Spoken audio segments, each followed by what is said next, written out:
Hello everyone, mathematics की class में आपका हार्दिक स्वागत है। यह लेक्चर स्पेशली जीआईसी मैथमेटिक्स के लिए है। इसके अतिरिक्त DSSB, LT grade, KVS, NVS, TGT, PGT mathematics के लिए भी यह लेक्चर अति महत्वपूर्ण है। आज हम इस लेक्चर में वेक्टर कैलकुलस के बारे में स्टडी करने जा रहे हैं। वेक्टर कैलकुलस से संबंधित 3 वीडियो पहले भी बनाई जा चुकी हैं, जो कि टीजीटी और पीजीटी मैथमेटिक्स की प्लेलिस्ट में जाकर आप ट्रिक नंबर 50, ट्रिक नंबर 51 तथा ट्रिक नंबर 52 देख सकते हैं। वहाँ पर वेक्टर कैलकुलस से संबंधित इन 3 वीडियो में सभी टॉपिकों के बारे में सविस्तार पूर्वक चर्चा की गई है।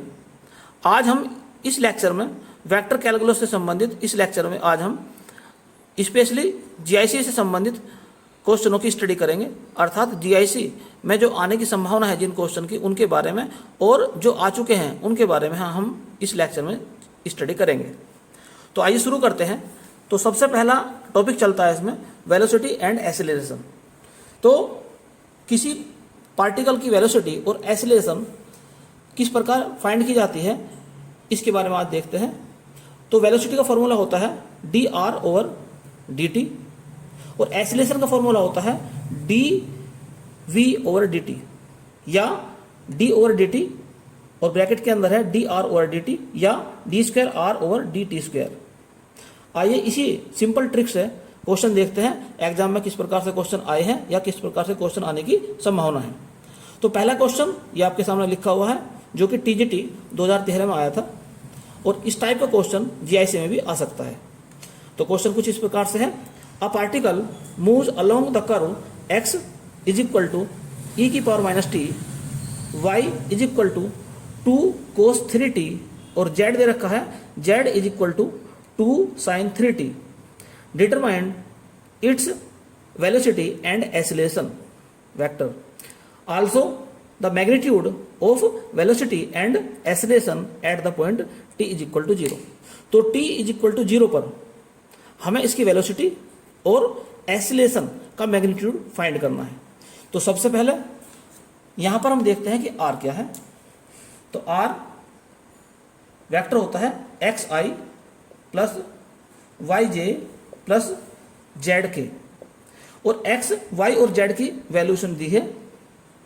x की वैल्यू दी है e की power minus T i plus y की वैल्यू क्या दी है 2 cos 3t। तो 2 cos 3t यहां पर j लिखा जाएगा, और z की वैल्यू दी है 2 sin 3t और यहां पर लिखा जाएगा k। तो सवाल का जो पहला पार्ट है इसमें हम निकालना चाहते हैं वेलोसिटी।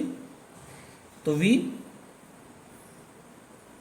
यानी कि वेलोसिटी निकाली जाएगी इस प्रकार से dr/dt, यानी कि r का t के रेस्पेक्ट में डिफरेंशिएशन करना है।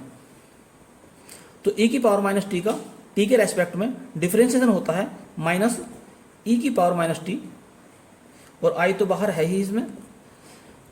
cos 3t का हो जाएगा माइनस sin 3t, और 2 पहले से ही है तो कितना हो जाएगा माइनस 6 sin 3t j। ऐसे ही यहां पर साइन का हो जाएगा sin 3t का cos 3t, और 2 पहले से ही था तो हो जाएगा 6 cos 3t k। तो ये वेलोसिटी फाइंड कर लिया हमने, या वेलोसिटी वेक्टर फाइंड कर लिया हमने। अगर इसका मैग्नीट्यूड निकालना चाहते हैं तो कैसे करेंगे हम, v का magnitude is equal to i के कोफिशिएंट का स्क्वायर। लेकिन इससे पहले उसने पॉइंट का नाम दिया है कि पॉइंट है t इज इक्वल टू 0। तो पहले इस वेलोसिटी की value t is equal to 0 पर फाइंड करनी पड़ेगी। तो at t is equal to 0 पर वेलोसिटी निकालना चाहते हैं हम, तो क्या रखेंगे यहाँ, t की वैल्यू रख देंगे 0, तो 1 हो जाएगा ये। तो माइनस 1 i, यहाँ पर 0 रखेंगे तो साइन 0 की वैल्यू 0 होती है, तो ये 0 हो जाएगा, प्लस कोस 0 की वैल्यू होती है 1, तो यहाँ पर हो जाएगा 6 k। अब निकालना चाहते हैं इसका मैग्नीट्यूड, यानी कि वेलोसिटी का मैग्नीट्यूड निकालना चाहते हैं, किस पॉइंट पर, t इक्वल टू 0 पर, ये ऊपर निकाल चुके हैं। तो मैग्नीट्यूड कैसे निकालते हैं, i के कोफिशिएंट का स्क्वायर यानी कि -1 का स्क्वायर प्लस j के कोफिशिएंट का स्क्वायर प्लस k के कोफिशिएंट का स्क्वायर और सबका कर देंगे अंडर रूट। तो ये हो जाएगा आपका 1 प्लस 36 यानी कि इसका आंसर हो जाएगा 37। तो इस प्रकार से हमने निकाल दिया वेलोसिटी का मैग्नीट्यूड। सेकंड पार्ट में हम निकालेंगे एक्सेलरेशन। फॉर्मूला होता है dv/dt, यानी कि v जो आपने निकाला है उसका t के रेस्पेक्ट में डिफरेंशिएशन करना है। तो e की पावर माइनस टी का माइनस e की पावर माइनस टी, तो माइनस कैंसिल हो जाएगा।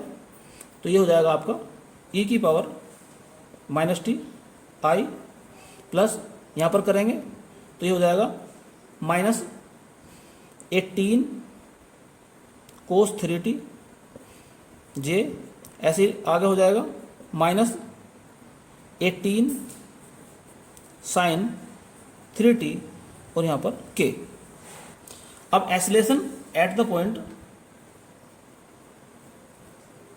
t इज इक्वल टू 0, इस पॉइंट पर एक्सेलरेशन निकालते हैं। तो यहाँ पर t के स्थान पर रखेंगे 0 तो 1 हो जाएगा। यहाँ पर रखेंगे कोस 0 की वैल्यू 1 होती है तो -18 जे और ये हो जाएगा 0 के। अब निकालते हैं एक्सेलरेशन का मैग्नीट्यूड। तो i के कोफिशिएंट का स्क्वायर प्लस j के कोफिशिएंट का स्क्वायर प्लस k के कोफिशिएंट का स्क्वायर और सारे कर देंगे अंडर रूट। तो ये आपको हो जाएगा 324, तो ऐड करने के बाद आ जाएगा 325। तो इस प्रकार से हम फाइंड कर सकते हैं एक्सेलरेशन का मैग्नीट्यूड। तो यदि एग्जाम में क्वेश्चन पूछा जाए कि वेलोसिटी का मैग्नीट्यूड फाइंड करो तो आपको ये निकालना है, और यदि पूछा जाए कि जो एक्सेलरेशन है उसका मैग्नीट्यूड निकालना है तो यहाँ पर निकालेंगे। और यदि ओनली पूछा जाए कि इस पॉइंट पर केवल वेलोसिटी वेक्टर फाइंड करो तो ये होगा, और अगर पूछा जाए इस पॉइंट पर एक्सेलरेशन वेक्टर फाइंड करो तो ये हो जाएगा एक्सेलरेशन वेक्टर। तो चार बात इसके अंदर है, ये वेलोसिटी वेक्टर है, ये मैग्नीट्यूड है वेलोसिटी का, ये एक्सेलरेशन वेक्टर है और ये उसका मैग्नीट्यूड है।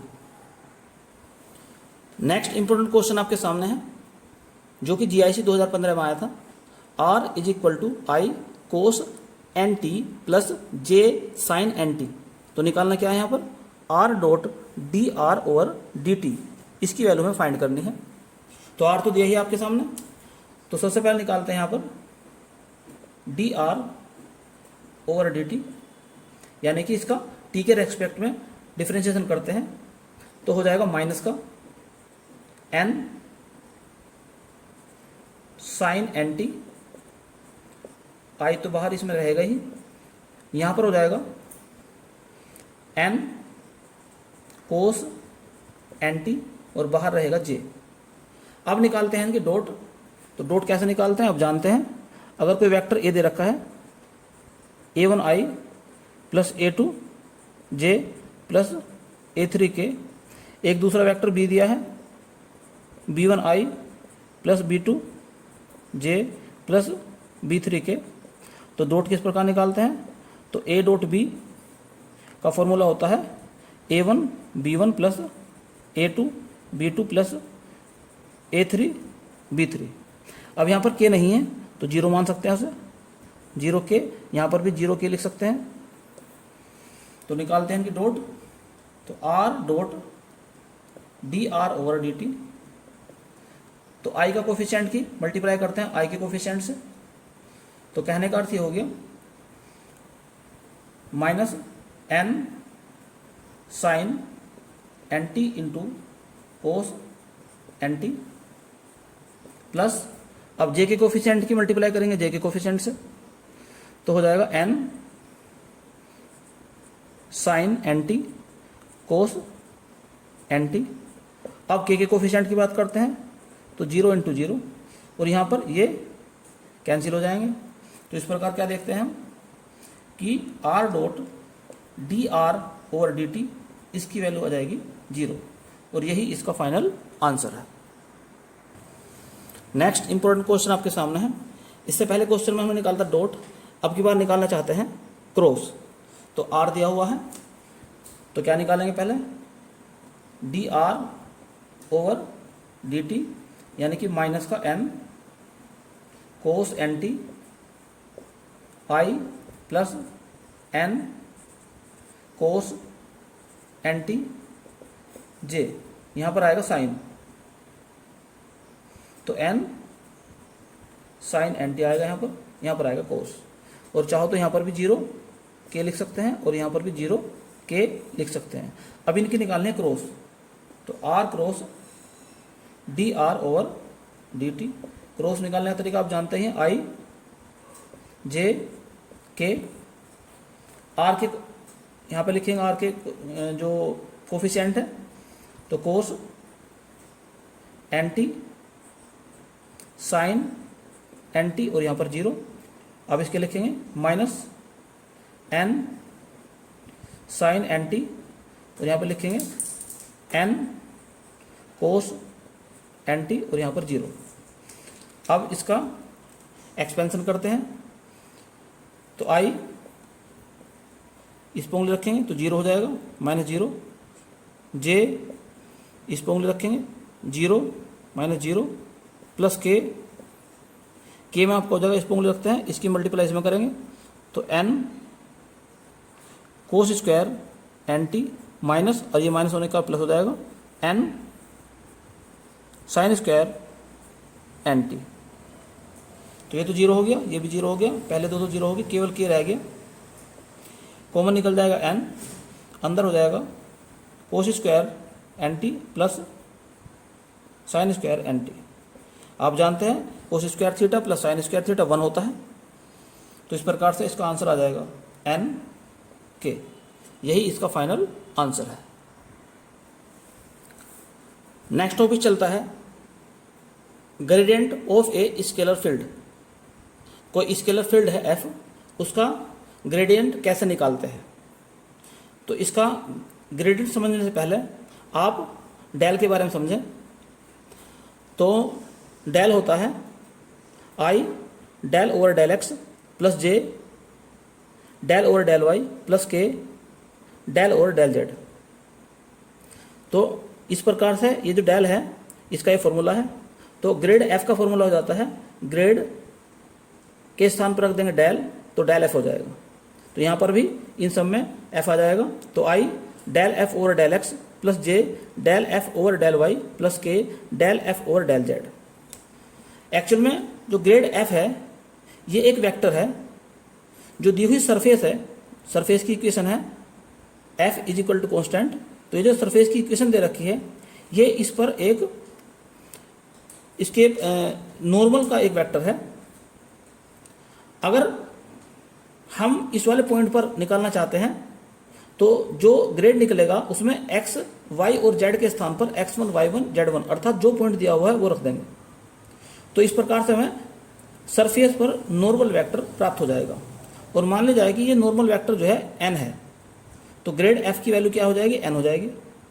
और यदि इस नॉर्मल वेक्टर की डायरेक्शन में यूनिट वेक्टर निकालना चाहते हैं, अर्थात unit normal vector eight x1, y1, z1, तो जैसे कि आप जानते हैं यूनिट वेक्टर का फॉर्मूला होता है कि n cap is equal to n upon n का मैग्नीट्यूड, और n का मीनिंग है यहाँ पर है ग्रेड f, तो ग्रेड f लिख सकते हैं, या ग्रेड f का नीचे कर देंगे इसका मैग्नीट्यूड।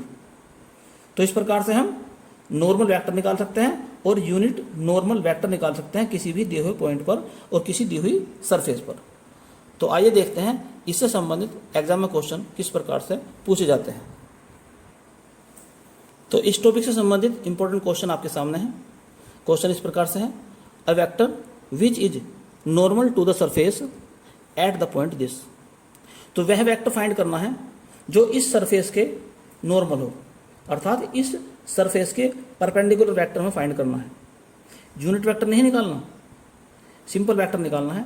अगर यूनिट वेक्टर की बात करते तो यहाँ पर यूनिट वेक्टर लिखा होता, लेकिन यूनिट वेक्टर नहीं लिखा है, केवल वेक्टर फाइंड करना है हमें। तो क्या करते हैं इसके लिए, जो दी हुई सरफेस है उसकी इक्वेशन लिखते हैं पहले, एफ एक्स वाई जेड। तो क्या लिखी है equation, x square minus x y plus y z, constant को इधर लिया उठा के 5 इज इक्वल टू 0। ये सरफेस की इक्वेशन है। अब निकालते हैं एन यानी कि ग्रेडियंट। तो ग्रेड एफ निकालते हैं, और ग्रेड एफ की जो ट्रिक है वो जानते हैं आप, i del f over del x plus j del f over del y plus k del f over del z. तो आई, अब del f over del x कैसे निकालें, एफ का हमें डिफरेंशिएशन करना है विद रिस्पेक्ट टू एक्स और partially करना है, अर्थात एक्स के रेस्पेक्ट में जब डिफरेंशिएशन करेंगे तो वाई और जेड को कांस्टेंट माना जाएगा। तो एक्स स्क्वायर का हो जाएगा 2x माइनस एक्स वाई का हो जाएगा y, और इसका हो जाएगा 0 और यहाँ पर भी 0 हो जाएगा। अब f का करते हैं y के रेस्पेक्ट में, तो इसका 0, इसका माइनस x, y के रेस्पेक्ट में कर रहे हैं तो y z का हो जाएगा z, और इसका हो जाएगा 0।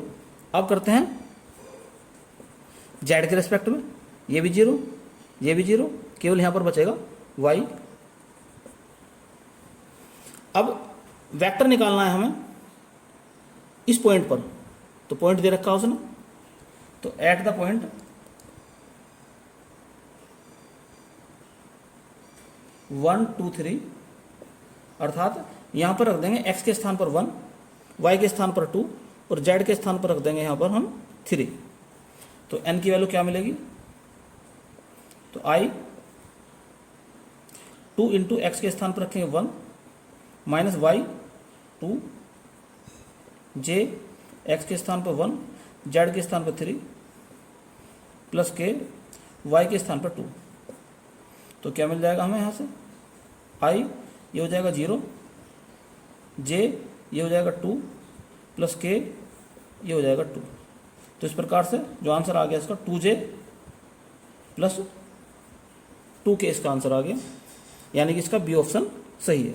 अगर यूनिट वेक्टर कहता तो फिर इसका मैग्नीट्यूड निकाल के उससे डिवाइड कर देते, तो वहाँ पर निकल जाता फिर यूनिट वेक्टर भी, लेकिन यहाँ पर केवल वेक्टर पूछा गया था, इस वाले पॉइंट पर नॉर्मल वेक्टर पूछा गया था, तो केवल इसका यही आंसर सही है।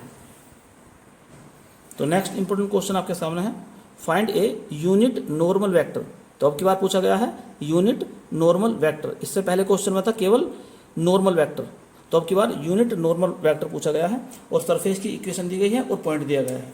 तो पहले लिखते हैं सरफेस की इक्वेशन, यानी कि एफ एक्स वाई जेड। तो क्या दी है equation, x square y plus 2x z minus 4 is equal to 0। अब निकालते हैं पहले n, यानी कि सरफेस पर नॉर्मल वेक्टर निकालते हैं। तो ग्रेड f, तो क्या तरीका है, i del f over del x plus j del f over del y plus k del f over del z। i तो इसका करते हैं x के रेस्पेक्ट में, जब y और z माना जाएगा कांस्टेंट, तो 2xy, तो 2xy, फिर आ जाएगा आगे इसमें 2z, फिर j लेंगे, j के लिए आ जाएगा एक्स स्क्वायर, k लेंगे, इसका आ जाएगा 2x। अब हमें निकालना है n की वैल्यू उस पॉइंट पर जो पॉइंट दिया हुआ है, तो एट 2 माइनस 2 और 3, तो n की वैल्यू निकालते हैं इस पॉइंट पर। x के स्थान पर रखेंगे 2, y के स्थान पर माइनस 2, तो ये हो जाएगा आपका, तो i 2 into 2 into minus 2 plus 2, z के स्थान पर रखेंगे 3 प्लस j, x की वैल्यू है 2, तो 2 का स्क्वायर कर देंगे, प्लस k, 2x की वैल्यू 2 है, तो ये हो जाएगा आपका ये माइनस का 2 हो जाएगा, माइनस का 2i प्लस का 4j और प्लस का 4k हो जाएगा। अब निकालना क्या है, हमें यूनिट नॉर्मल वेक्टर निकालना है, अर्थात n कैप हमें निकालना है। तो फॉर्मूला होता है n ओवर n का मैग्नीट्यूड। तो n कितना है 2i plus 4j plus 4k, इसका मैग्नीट्यूड करो, 2 का हो जाएगा 4, 16। तो ये हो जाएगा आपका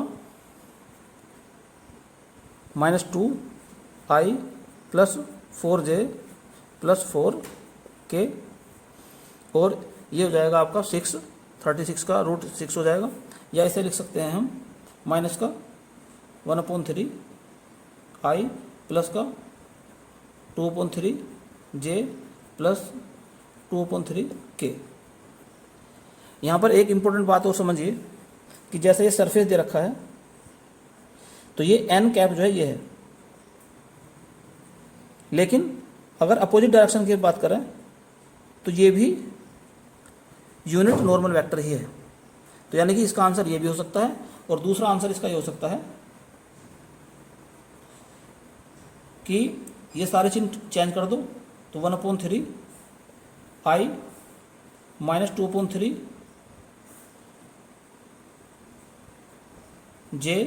प्लस माइनस 2/3k। तो ये भी इसका आंसर हो सकता है, एक डायरेक्शन में ऊपर की तरफ और दूसरी डायरेक्शन में नीचे की तरफ। तो दोनों ही आंसर इसके सही हैं। नेक्स्ट पॉइंट चलता है divergence of A vector point function. तो डाइवर्जेंस निकालते हैं किसी वेक्टर पॉइंट फंक्शन v का, और v की वैल्यू क्या है v1i plus v2j plus v3k है। तो डेल डॉट v, तो फॉर्मूला हो जाएगा del v1 over del x plus del v2 over del y plus del v3 over del z। और यहाँ पर एक इंपॉर्टेंट पॉइंट समझने का यह है कि इस वेक्टर v को हम सोलेनोइडल कहेंगे यदि इसकी डाइवर्जेंस की वैल्यू जो है 0 के बराबर हो। तो अगर डाइवर्जेंस 0 के बराबर है तो इस वेक्टर को हम क्या कहेंगे, सोलेनोइडल कहेंगे। नेक्स्ट पॉइंट है कि किसी वेक्टर पॉइंट फंक्शन का जो है हम कर्ल कैसे निकालते हैं।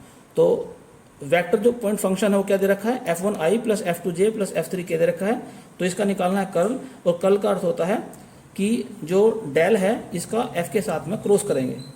डाइवर्जेंस का अर्थ है डॉट करना, और कर्ल का अर्थ है क्रॉस करना। ऐसे समझ सकते हो आप कि C फॉर कर्ल और C फॉर क्रॉस, और यहाँ पर डाइवर्जेंस D है और डॉट D है। तो इस प्रकार से भी आप इसे मेमोरी में सेट कर सकते हैं। तो फॉर्मूला क्या है, जैसा कि आप जानते हैं कि क्रॉस प्रोडक्ट निकालने का फॉर्मूला होता है i j k, यहाँ पर लिखा जाता है a1 a2 a3, यानी कि del over del x del over del y del over del z। यहाँ पर लिखा जाता है b1 b2 b3, यानी कि f1 f2 f3। और यहाँ पर भी इंपॉर्टेंट बात समझने की है कि इस जो ये पॉइंट फंक्शन है f, इसको इररोटेशनल कहेंगे यदि इसके कर्ल की वैल्यू 0 हो। तो इररोटेशनल अगर है तो कर्ल की वैल्यू 0 है, और सोलेनोइडल है तो डाइवर्जेंस की वैल्यू 0 है।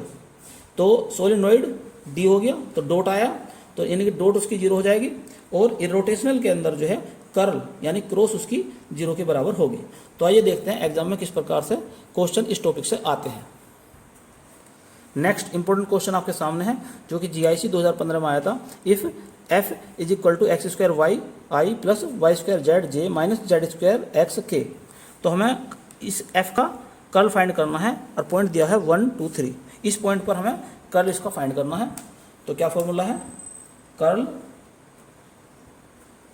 f is equal to del cross f। तो कैसे निकालेंगे इसको, i j k, यहाँ पर लिखेंगे डेल ओवर डेल x, यहाँ पर लिखेंगे डेल ओवर डेल y, यहाँ लिखेंगे डेल ओवर डेल z, और i का कोफिशिएंट है एक्स स्क्वायर वाई, j का कोफिशिएंट है वाई स्क्वायर z, और k का कोफिशिएंट है माइनस का जेड स्क्वायर एक्स। अब इसको सिंप्लीफाई करते हैं, तो i इस पर उंगली रखेंगे ऐसे, इसकी मल्टीप्लाई यहाँ, यानी कि इसका y के रेस्पेक्ट में डिफरेंशिएशन करते हैं, तो इसमें y नहीं है तो आ जाएगा 0, माइनस इसका इससे मल्टीप्लाई करेंगे, अर्थात इसकी करेंगे जेड के रेस्पेक्ट में, तो जो जेड के रेस्पेक्ट में करेंगे तो आ जाएगा वाई स्क्वायर, तो वाई स्क्वायर आ जाएगा माइनस जे, इस पर उंगली रखते हैं ऐसे, इसकी मल्टीप्लाई यहाँ करते हैं, अर्थात इसका करते हैं एक्स के रेस्पेक्ट में, तो जब इसका करेंगे एक्स के रेस्पेक्ट में तो मिल जाएगा माइनस का जेड स्क्वायर माइनस, अब इसकी मल्टीप्लाई यहाँ, अर्थात इसका करते हैं जेड के रेस्पेक्ट में और जेड इसमें नहीं है तो जीरो आ जाएगा। अब इस पर उंगली रखते हैं इस तरह से, इसका मल्टीप्लाई यहाँ, अर्थात इसकी करते हैं एक्स के रेस्पेक्ट में, तो एक्स इसमें नहीं है तो जीरो, ऐसे इसकी मल्टीप्लाई यहाँ, अर्थात इसको करते हैं वाई के रेस्पेक्ट में, तो वाई के रेस्पेक्ट में करने में क्या मिलेगा हमें एक्स स्क्वायर, तो इस प्रकार से हमें मिल गया माइनस वाई स्क्वायर आई प्लस जेड स्क्वायर जे माइनस एक्स स्क्वायर के। अब किस पॉइंट में निकालना है, एट 1 2 3, तो कर्ल एफ की वैल्यू निकालनी है इस पॉइंट पर, यानी कि एक्स की वैल्यू 1, वाई की वैल्यू 2 और जेड की वैल्यू 3, तो यहाँ पर वाई की वैल्यू रखेंगे 2, 2 का स्क्वायर हो जाएगा 4, तो माइनस के 4 आई, यहाँ पर जेड की वैल्यू है 3, 3 का स्क्वायर कर देंगे 9, तो 9 का 9 जे माइनस एक्स का स्क्वायर करेंगे तो 1 का स्क्वायर 1 रहेगा, तो के, यही इसका फाइनल आंसर है। नेक्स्ट इंपॉर्टेंट क्वेश्चन आपके सामने है जो कि जीआईसी 2015 में आया था, if r is equal to x i plus y j plus z k and a is a constant vector, तो हमें क्या निकालना है, कर्ल निकालना है आर क्रॉस ए का। तो क्या दिया हुआ है, r is equal to x i plus y j plus z k, और ए कोई कांस्टेंट वेक्टर है, अर्थात इसके अंदर जो टी या अन्य कोई नहीं है, तो ए को हम मान सकते हैं a1 आई प्लस a2 जे प्लस a3 के, इस प्रकार से मान सकते हैं। और क्वेश्चन को और भी सिंप्लीफाई करने के लिए आप a1 a2 a3 में से किन्हीं दो को जीरो ही मान सकते हैं, तो जैसे मान लो मैं a2 और a3 को जीरो मान लूँ तो ये इस प्रकार से हो जाएगा। फिर अब आप निकालते हैं r क्रॉस a, तो आई जे के, आर की वैल्यू क्या दे रखी है, कोफिशिएंट उसके एक्स वाई जेड, इसके कोफिशिएंट है a1 0 0। अब इसका एक्सपेंशन करते हैं, आई इस पर उंगली रखेंगे, इसकी मल्टीप्लाई यहाँ करेंगे 0 माइनस 0 माइनस जे, इस पर उंगली रखते हैं, इसकी मल्टीप्लाई यहाँ पर तो 0 माइनस इसकी मल्टीप्लाई यहाँ पर तो a1 जेड प्लस के, इस पर उंगली रखते हैं, इसकी मल्टीप्लाई यहाँ पर तो 0 माइनस इसकी मल्टीप्लाई यहाँ पर a1 वाई, तो इस प्रकार से क्या मिला हमें 0 i plus a1 z j plus minus a1 y k. निकालना क्या है, यहाँ पर कर्ल निकालना है, curl of r1 cross r cross a, तो कर्ल कैसे निकालते हैं, i j k del over del x del over del y और डेल ओवर डेल जेड, यहाँ पर लिखेंगे 0 a1 Z minus a1 Y. अब इसको सिंप्लीफाई करते हैं, आई इस पर उंगली रखते हैं, इसकी मल्टीप्लाई यहाँ, अर्थात इसका करते हैं वाई के रेस्पेक्ट में, तो जब वाई के रेस्पेक्ट में करेंगे तो मिलेगा हमें माइनस का a1 माइनस इसकी मल्टीप्लाई यहाँ, अर्थात इसका करते हैं जेड के रेस्पेक्ट में तो मिल जाएगा a1 माइनस जे, इस पर उंगली रखते हैं ऐसे, इसकी मल्टीप्लाई यहाँ करते हैं, अर्थात इसका करते हैं एक्स के रेस्पेक्ट में 0 माइनस इसकी मल्टीप्लाई यहाँ तो 0 का हो जाएगा जेड के रेस्पेक्ट में 0 प्लस के, इस पर उंगली रखते हैं, इसका करते हैं इसके मल्टीप्लाई करते हैं आपस में, यानी कि इसका करते हैं एक्स के रेस्पेक्ट में तो 0 हो जाएगा माइनस इसकी मल्टीप्लाई यहाँ, अर्थात 0 करेंगे वाई के रेस्पेक्ट में तो 0। तो इस प्रकार क्या मिला हमें, माइनस का 2 a1 आई प्लस 0j प्लस 0k। तो इसे ऐसा लिख सकते हैं 2 माइनस का, और अंदर मिल गया आपको a1i plus 0j plus 0k।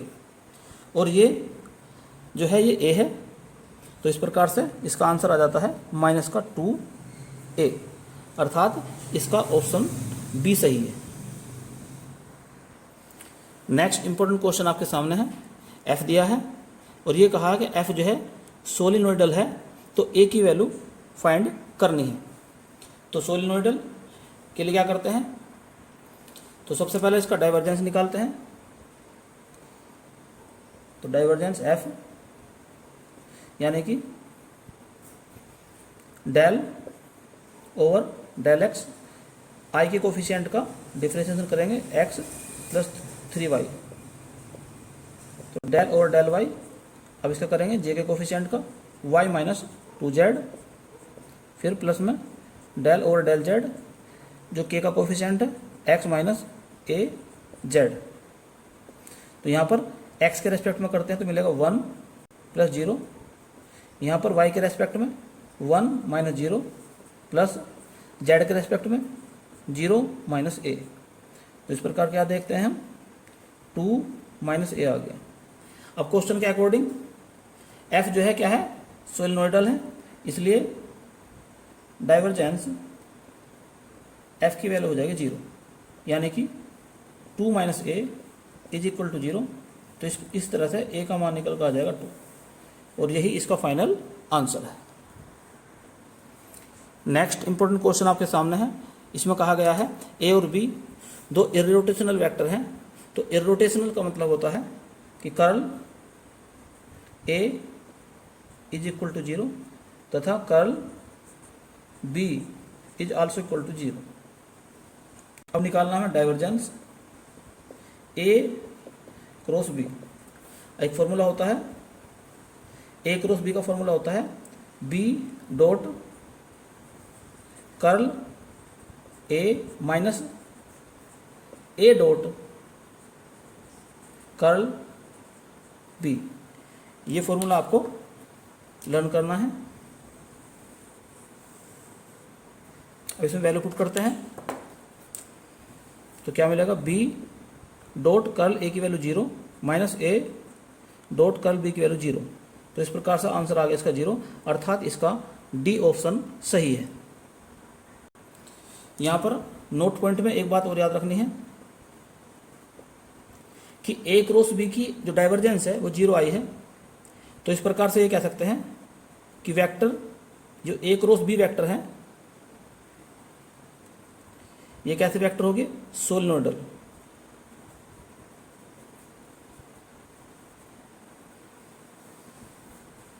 तो ये वेक्टर a क्रॉस b जो एक नया वेक्टर आया है, ये वेक्टर हो गया सोलिनोइडल, क्योंकि आप जानते हैं कि अगर किसी वेक्टर की डाइवर्जेंस की वैल्यू 0 है तो उस वेक्टर को सोलिनोइडल कहते हैं। तो यहाँ पर a क्रॉस b सोलिनोइडल है।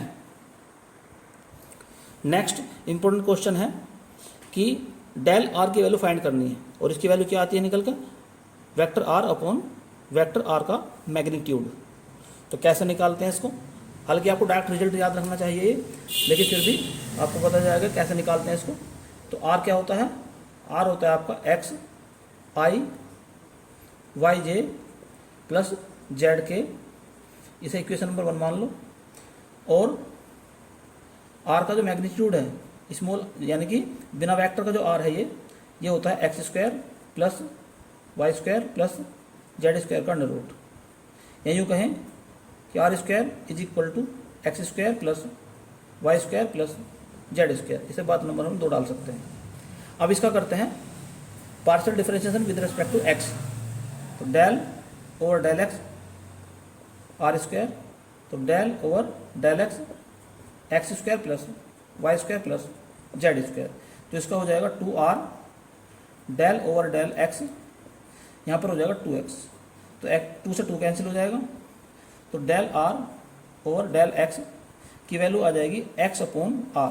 इसी प्रकार से del r over del y की वैल्यू आ जाएगी y अपॉन r, और del r over del z की वैल्यू आ जाएगी जेड अपॉन आर। इसे डाल सकते हैं।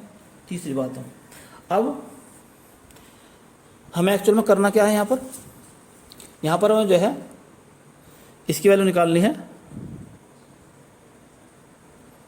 डेल आर की वैल्यू निकालनी है। अब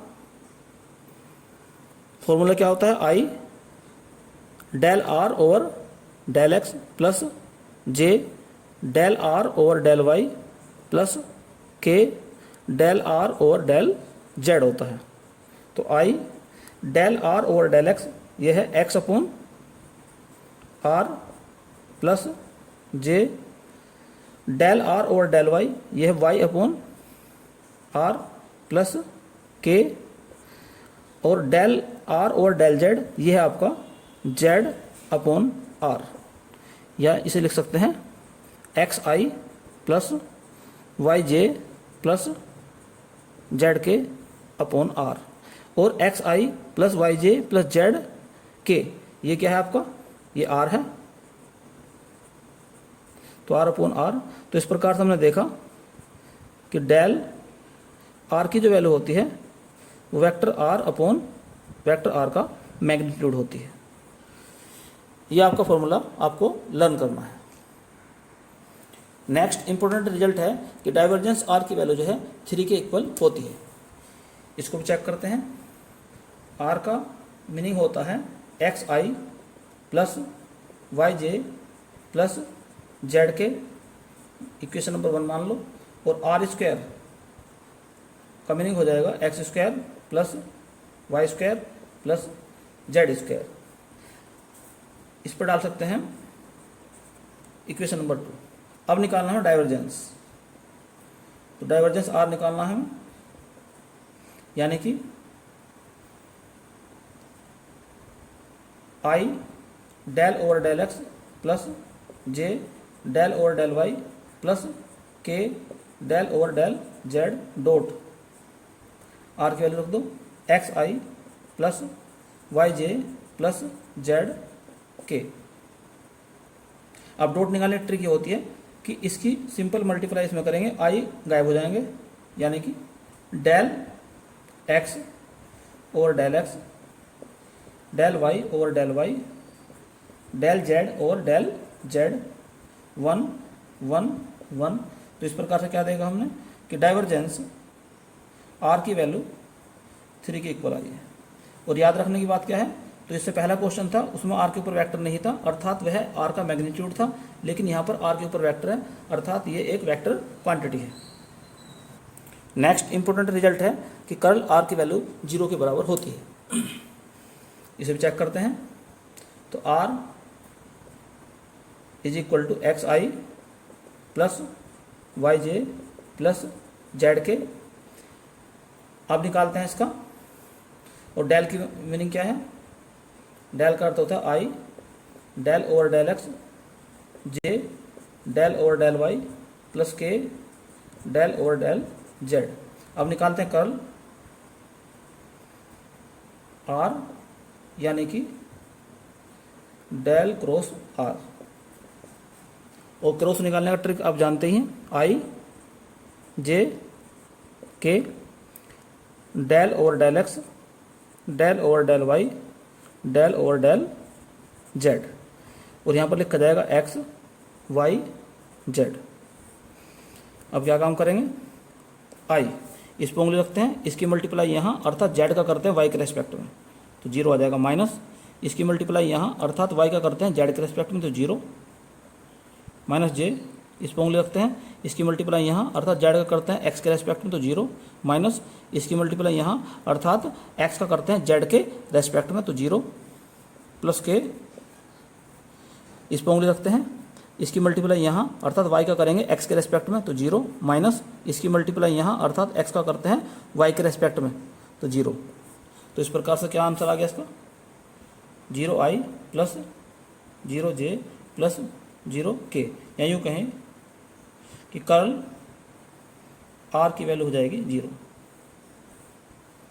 तो 3 पॉइंट आपको जो याद रखने हैं कि एक तो आपको बात बताई गई है कि जो निकाला था आपको डेल आर, बिना वेक्टर का अर्थ है इसकी वैल्यू क्या थी, आर अपॉन आर थी। दूसरी बात थी डाइवर्जेंस, आर की वैल्यू आई थी 3 और कर्ल आर की वैल्यू आई है 0। तो ये 3 रिजल्ट आपको याद रखने हैं।